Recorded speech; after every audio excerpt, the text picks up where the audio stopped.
when assessing a situation as contentious as the Palestine-Israel conflict. It is indeed our responsibility to view the conflict in the light of reason and logic, to turn away from the prejudices and personal interests, and to be critical of widely circulating misconceptions that can only hinder our arrival at the truth. Today we are very honoured to have with us a true intellectual in the true sense of the word. Our speaker today is a world-renowned professor of political sciences who requires little introduction. He is the author of The Holocaust Industry and Image and Reality of the Palestine-Israel Conflict, amongst other books. And he is an inspiration to those who seek to overcome the barriers of scholarly bias and blind prejudice. Ladies and gentlemen, please give a warm welcome for Norman Finkelstein.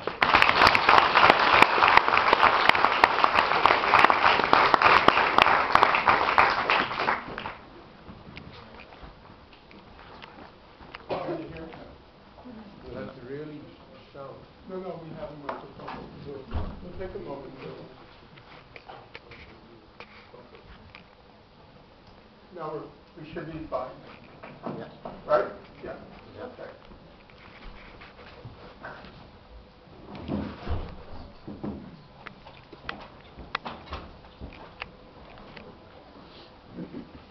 Is there a way of just turning up a little light over here?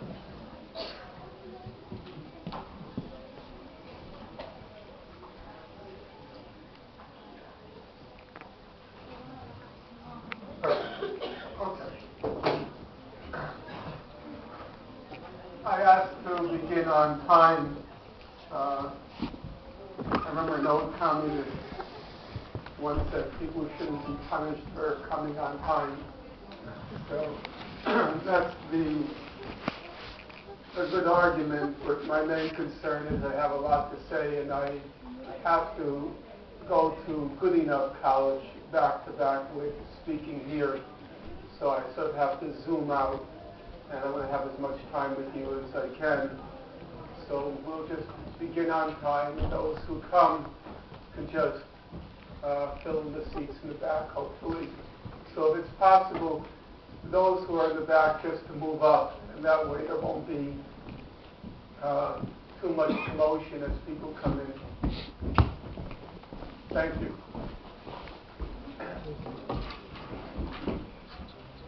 I know formally I'm supposed to speak on the abuse of history and the misuse of anti-Semitism, but it seems to me that the more timely topic is what happened in Gaza. That's why many of you are here, and there's a certain amount, I suppose you would call, respect for the dead, that we shouldn't let that event so quickly be dispatched to history.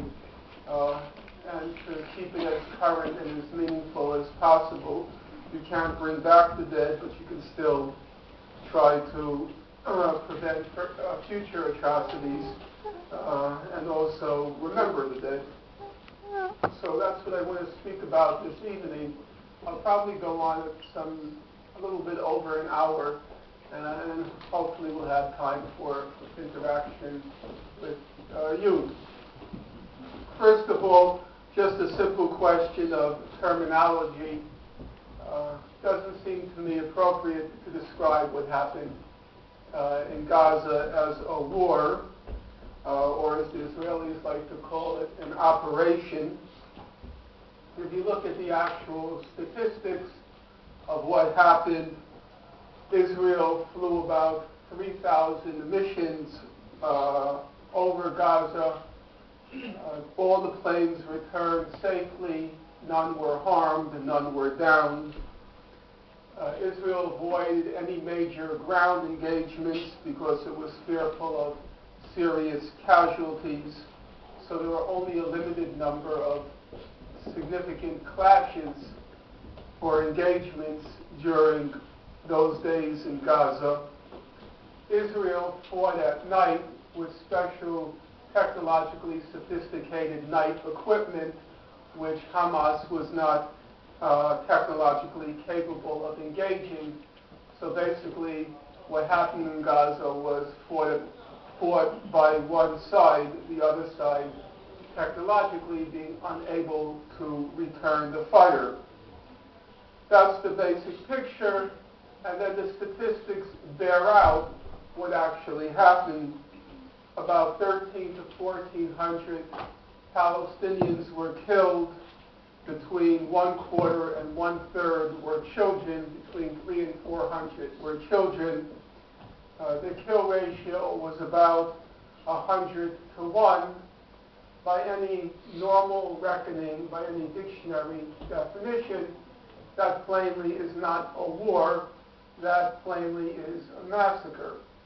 And so to be faithful to language and not use politically distorting language, it seems to me the accurate thing is from henceforth to refer to the events of December 27th through January 17th or January 18th, to refer to those events as the Gaza massacre, not to be emotive or hyperbolic or try to prejudice the argument with passion, but simply because if you look at the numbers and you look at the description of what happened, it wasn't a war.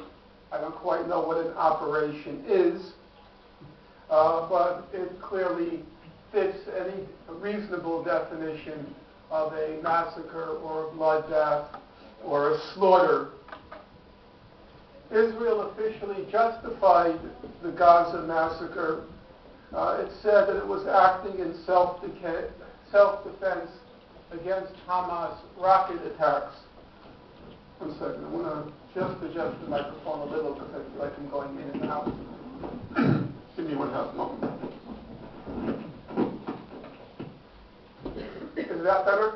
That's probably a little bit better, yeah.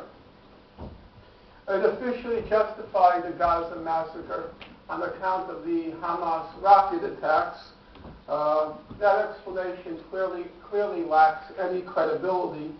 If Israel wanted to avert the Hamas rocket attacks, it would not have broken the ceasefire that triggered those attacks. It also had the option as late as December 21st to renew the ceasefire with Hamas. It rejected that option.